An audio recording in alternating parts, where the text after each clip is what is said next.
Il ne faut pas avoir peur. Bonjour à tous, vous êtes sur Géopolitique Profonde, la chaîne qui est là pour remplacer les médias subventionnés.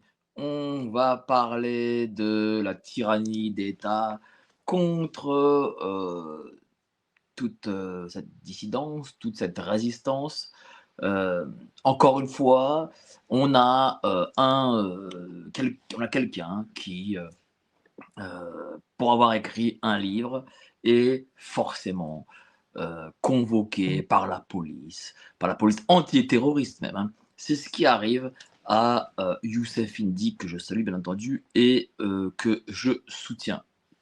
On a eu dernièrement, parce qu'il faut parler un peu du passif de l'État vis-à-vis de ceux qui luttent, on a eu notre ami Pierre Jovanovic qui a failli se retrouver en HP définitivement. On a, tiens, le décès de Frédéric Chaumont d'un cancer, on va dire, un peu fulgurant. On a Renoir, notre ami Renoir, qui je crois est allé au tribunal cette semaine pour ses écrits, encore une fois. Bon, Youssef Indy, bien entendu. Et ah oui, le procès Natacha Ray, Amandine Roy, et cetera. C'est quand même, on se demande dans quel pays, vivons-nous? C'est-à-dire qu'aujourd'hui, vous avez un auteur, un géopoliticien, politologue, un essayiste, un chercheur brillant, comme Youssef Indy, dont on peut ne pas être d'accord, hein. Enfin, je sais pas, on a le droit de ne pas être d'accord avec Youssef Indy, mais au lieu de chercher à vouloir débattre avec lui et de lui expliquer pourquoi il aurait tort sur telle et telle partie, eh bien non, on va jouer de la menace et le convoquer à la police, enfin, la police antiterroriste va le convoquer. Alors, on va me dire: «Oui, mais il le convoque, c'est pas grand-chose». Non, mais c'est pas que c'est pas grand-chose.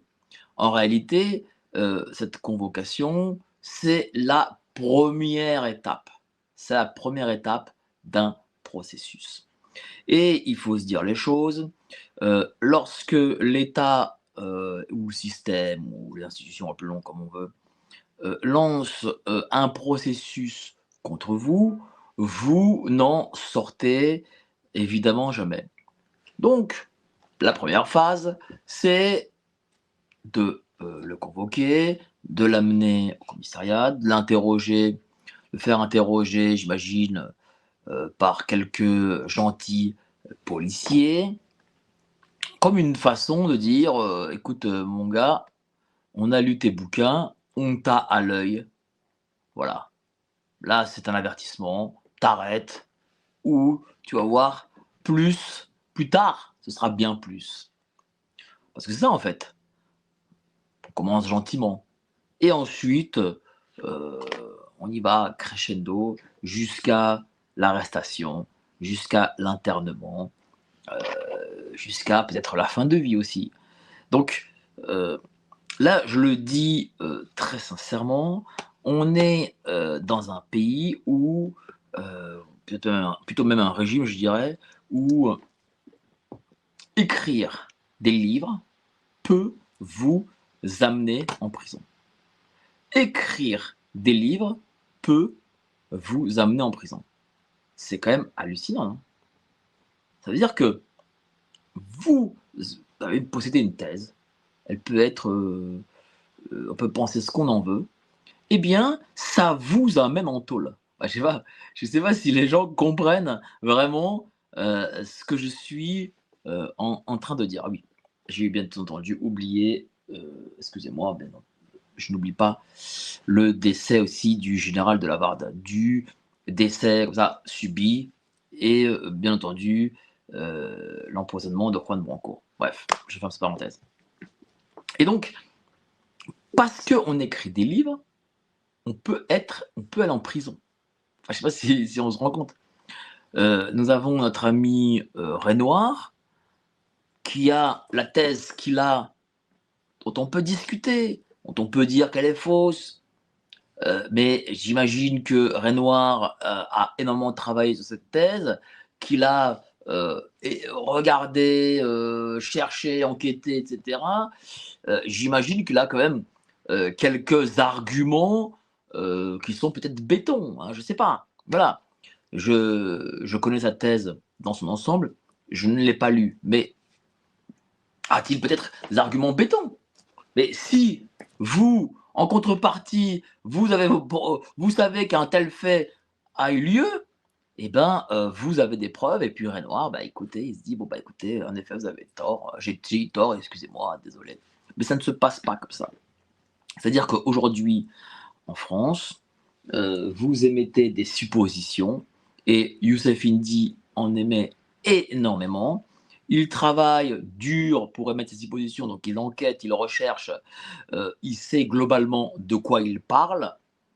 Je l'ai d'ailleurs eu nombre de fois en plateau, je lui ai fait faire des débats et il en est souvent sorti vainqueur. Donc il connaît, il maîtrise son sujet de bout en bout. Eh bien, si vous pensez que Youssef Indy, justement, raconte des conneries, eh ben, vous lui proposez peut-être un débat, je peux même l'organiser si ça vous dit, et puis voilà, et puis vous le démontez par la rhétorique. Mais pourquoi est-ce que l'État se mêle des suppositions des gens? Pourquoi est-ce que le système cherche à faire peur, à emprisonner, à mettre les gens dans des prisons, à les mettre dans des hôpitaux psychiatriques? Je vais vous expliquer pourquoi.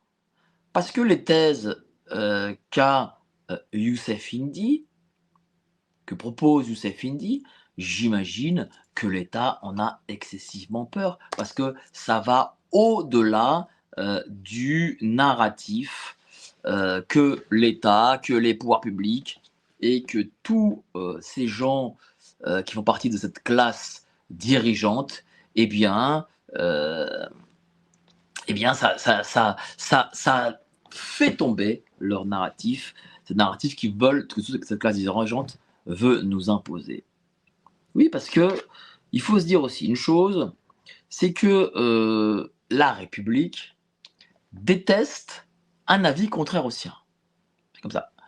La République, il faut être 100% d'accord avec elle, il faut essentiellement embrasser les pieds de ses valeurs, il faut continuellement la louer et expliquer comment la République nous a sauvés de l'obscurité, parce que sinon la République, elle n'aime pas ça. Qu'est-ce qui se passe avec la République? Eh bien, elle vous sanctionne, elle n'aime pas la contradiction, elle n'aime que les monopoles, cette fameuse République. C'est quand même un peu fou. Enfin, je sais pas. Moi, je le dis très sincèrement, je remarque que la République, j'ai l'impression peut-être même qu'elle se dit qu'elle est en danger. Elle se dit, tiens, nous sommes en danger, nous républicains sommes en danger, nous nous devons de d'imposer encore plus la tyrannie que nous ne l'avons jamais faite.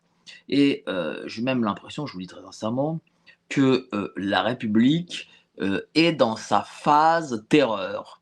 Elle est dans sa phase terreur. Alors pour l'instant, nos têtes sont encore sur nos épaules, mais je ne serais pas surpris que les guillotines soient à nouveau de sortie sur la place de Grève. Parce que euh, cette république qui se dit liberté, égalité, fraternité, qui est en réalité maçonnique, hein, faut un peu se dire les choses. Ce n'est pas une république qui est pour la liberté, pour l'égalité et pour la fraternité. D'ailleurs, ce ne sont pas les termes qu'elle aurait utilisés, ne serait-ce que pour fraternité. Elle aurait utilisé le terme solidarité plutôt que fraternité. Bon, bref. Mais ça, c'est pour mettre en avant le côté maçonnique de la République. Mais indépendamment de ça, moi je pense que, j'en suis persuadé, la République sent qu'elle est en bout de course, sent que c'est sa fin. Et donc, comme tout régime qui sent qu'il est, en fin de vie, et s'il est en fin de vie, si ce régime meurt, combien, de ces pseudo-élites dirigeantes mourront avec? Quand je dis mourir dans le sens social, bien entendu. Peut-être physique pour certains, mais bon, en tout cas, combien, de ces personnes perdront en privilèges, en argent, en statut social, etc., etc. Énormément.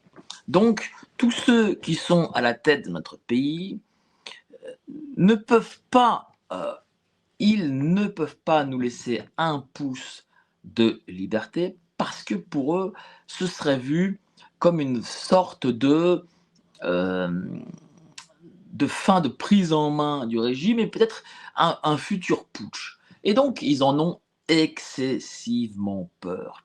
Ils ont très peur de ces questions-là. Ils ont peur de que le bas peuple, comme ils disent, les gueux, comme me dit notre ami Jardin, et puis puissent les renverser. Parce que vous imaginez ces gens qui sont à notre tête, qui ne fichent pas grand-chose, qui ne sont pas grand-chose en réalité, qui n'ont pas des intelligences supérieures, eh bien, s'ils reviennent à la vie normale, oh là là là, qu'est-ce que ce serait compliqué pour eux. Qu'est-ce que ce serait compliqué pour eux. Vous les imaginez à faire des travaux de prolétaires? Non, non, pas possible. Ce n'est pas de leur niveau, bien entendu.